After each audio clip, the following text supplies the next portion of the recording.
In 1966, Time magazine ran a cover story asking, "Is God dead?"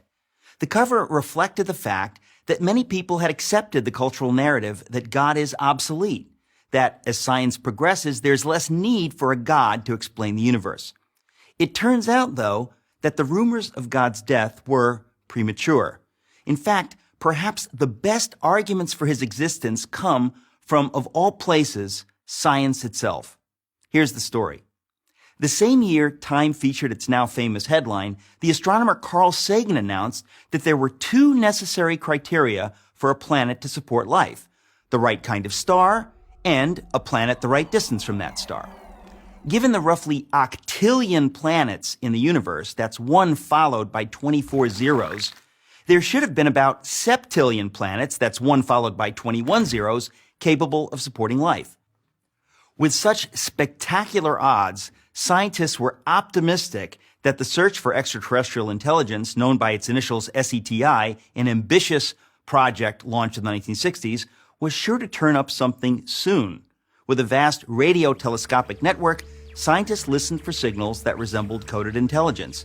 But as the years passed, the silence from the universe was deafening. As of 2014, researchers have discovered precisely bupkis, nada, zilch, which is to say zero followed by an infinite number of zeros. What happened? As our knowledge of the universe increased, it became clear that there were, in fact, far more factors necessary for life, let alone intelligent life, than Sagan supposed. His two parameters grew to 10, then 20, and then 50, which meant that the number of potentially life-supporting planets decreased accordingly. The number dropped to a few thousand planets and kept on plummeting. Even SETI proponents acknowledged the problem. Peter Schenkel wrote in a 2006 piece for Skeptical Inquirer, a magazine that strongly affirms atheism, "In light of new findings and insights, we should quietly admit that the early estimates may no longer be tenable."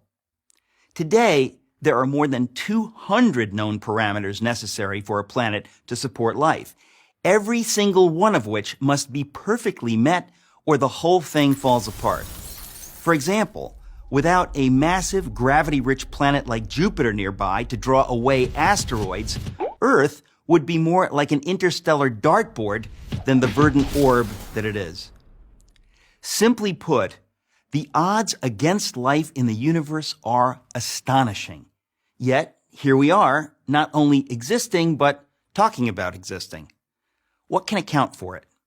Can every one of those many parameters have been perfectly met by accident? At what point is it fair to admit that it is science itself that suggests that we cannot be the result of random forces?